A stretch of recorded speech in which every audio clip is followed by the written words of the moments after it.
Halo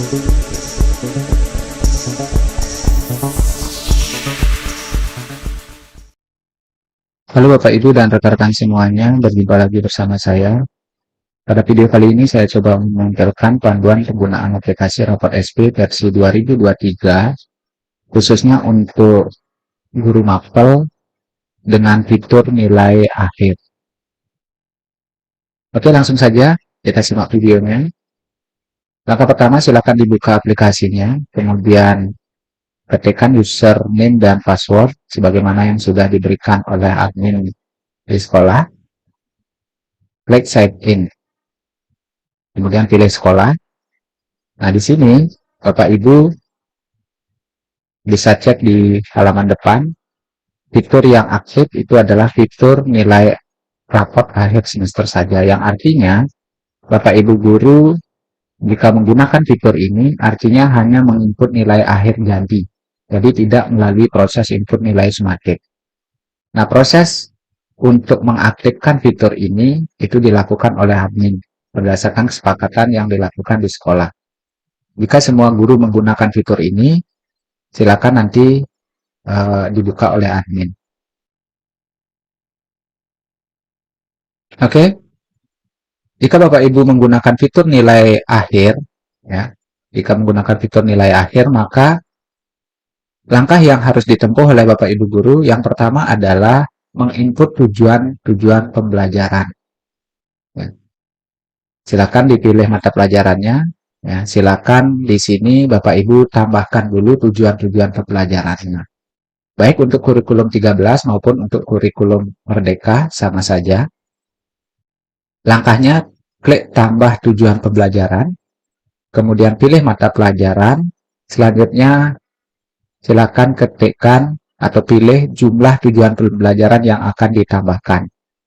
Ya, misalnya saya akan menambahkan 6 tujuan pembelajaran. Jika ingin menambahkan misalnya lebih dari 20, maka langkahnya pertama tambahkan dulu sejumlah tertentu, biar nanti tidak terlalu banyak menginputnya. Silakan pilih misalnya 6 atau 10, nanti kalau sudah selesai ditambahkan lagi. Oke, kalau sudah, klik proses, maka karena kita menambahkan 6, maka dibuatkan 6. Di sini, ya. Silakan pilih fasenya. Kalau fase E itu adalah kelas 10, fase F itu untuk 11-12. Kemudian, misalnya saya ingin menambahkan sekarang untuk kelas 12. Ya, jadi intinya untuk kurikulum 2013 maupun kurikulum Merdeka, karena format yang digunakan adalah sama, ya, silakan dipilih seperti ini. Kalau kurikulumnya 13, nanti ini tingkatnya kelas 12. Ya. Fasenya gunakan fase F. Nah, walaupun di kurikulum Merdeka, di kurikulum 13 tidak menggunakan fase, tetapi karena formatnya adalah menggunakan ini, silakan disesuaikan saja. Kalau kelas 10, itu fase E, kelas 11 fase F, kelas 12 fase F. Kemudian semester silakan dipilih semester berapa tujuan pembelajaran yang akan diinputkan. Misalnya saya ingin menambahkan semester 1. Kemudian tujuan pembelajarannya, nah di sini pengertian tujuan pembelajaran itu silakan diisi maksimal 100 karakter.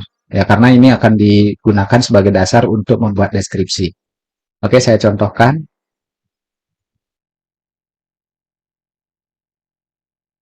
Saya copy yang dari yang telah ada.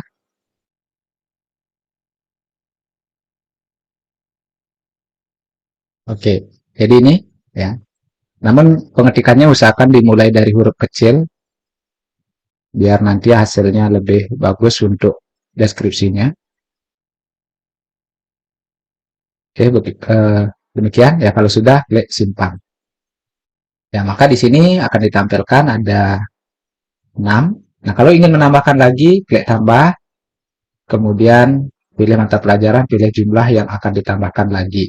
Maka nanti akan bertambah lagi berkelanjutan. Oke, saya ulang. Nah, jadi kalau tujuan pembelajaran sudah dibuat, nah di sini kalau misalnya ada kesalahan langsung aja diedit di sini. Kalau misalnya tidak diperlukan atau salah, tidak diperlukan, silakan statusnya tidak aktif, ya, kemudian disimpan. Jadi di sini tidak bisa dihapus, hanya bisa diedit dan dinonaktifkan. Nah, berikutnya kalau sudah tujuan pembelajaran diinput, langkah berikutnya adalah klik nilai raport. Kemudian input nilai raport. Jadi nilai yang diinput di sini adalah nilai akhir. Pilih kelas, misalnya kelas ini, misalnya kelas 12, pilih mata pelajaran, pilih semester. Oke, nah dalam hal ini Bapak Ibu silakan nanti langsung ketikkan nilainya. Jadi nilai raport di sini adalah nilai raport jadi. Misalnya nilainya 89, 67, atau 76, dan seterusnya. Nah, namun karena kita perlu deskripsi juga, maka di sini Bapak Ibu tinggal checklist TP, ya, dari tujuan pembelajaran yang diukur dan tercapai optimal. Ya, misalnya yang mana yang TP-nya optimal dari TP-TP yang ada, yang mana yang masih perlu peningkatan. Ya. Jadi seperti itu. Ya. Ketika nilai, kemudian checklist TP-TP yang sudah optimal dan TP-TP yang perlu peningkatan. Ya. Ini contohnya, di bagian ini adalah yang perlu peningkatan, yang di bagian ini adalah yang sudah dicapai optimal. Nah, ketika salah satu diklik di sini, maka di sini nonaktif, artinya tidak bisa dipilih. Tapi misalnya kalau di sini dilepas, maka di sini akan bisa dipilih lagi. Dan ini tidak bisa dipilih. Demikian seterusnya. Ya. Jadi, silakan Bapak Ibu sesuaikan dengan data nilai yang dimiliki, mana yang sudah dicapai, mana yang belum. Ya. Itu Bapak Ibu yang lebih paham. Nah, kalau sudah diinput, ya, ini sekali lagi nilai raport jadi. Nah, kalau sudah disimpan. Ya, ya, kalau sudah disimpan, maka nanti di sini setelah Bapak Ibu membuat ini, maka Bapak Ibu bisa melihat, ya, lihat dan edit deskripsi. Deskripsi otomatis akan dibuatkan seperti ini. Dan Bapak Ibu juga bisa mengetikkan secara manual ini jika deskripsinya tidak sesuai. Dan seterusnya. Ya. Oke, jadi seperti itu Bapak Ibu, ya, untuk penginputan nilai akhir. Jadi dalam hal ini, Bapak Ibu membuat deskripsi ketercapaian kompetensi bisa mengetik langsung di sini atau menggunakan TP-TP, ya, ketercapaian dengan menceklis TP-TP yang ada.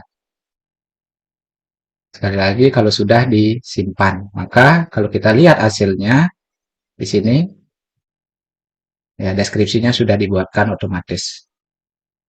Nah, itu proses untuk input nilai akhir, ya. Dan prosesnya ini juga bisa diimport. Ya. Jadi kalau proses import, ya, klik import nilai akhir, kelas, pilih kelas, pilih mata pelajaran, pilih semester.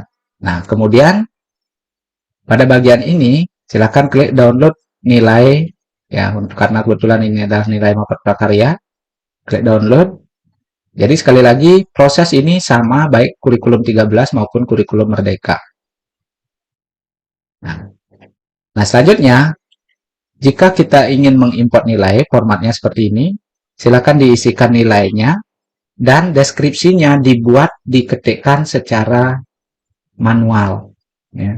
Jadi diketikkan secara manual, tidak bisa menceklis di sini karena kita mengimport manual. Jadi itu, ya. Jadi contohnya seperti ini, ya, contoh pengisiannya. Nah, kalau sudah saya simpan.